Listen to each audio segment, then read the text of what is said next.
Madam చాలామంది loans తీసుకుంటారు కదా మేడం. సో వీళ్ళు ఏంటంటే కొన్ని సిచ్యువేషన్స్లో లేట్ అవ్వచ్చు, హెల్త్ ఇష్యూస్ వల్ల, జాబ్ లాస్ వల్ల లేట్ అవుతాయి మేడం.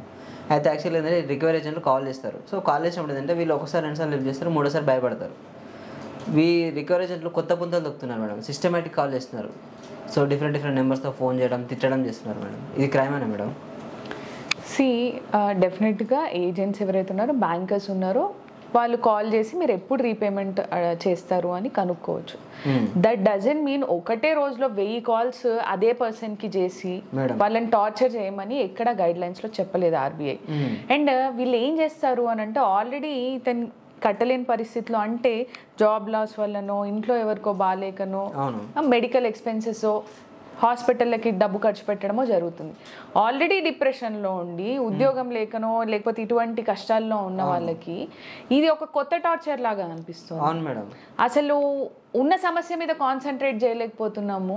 రీపే చేయడానికి ఇంకో ఉద్యోగమైనా వెతుక్కునే గ్యాప్ కూడా ఇవ్వట్లేదు. డెఫినెట్లీ ఇట్స్ ఎ క్రైమ్ అండి.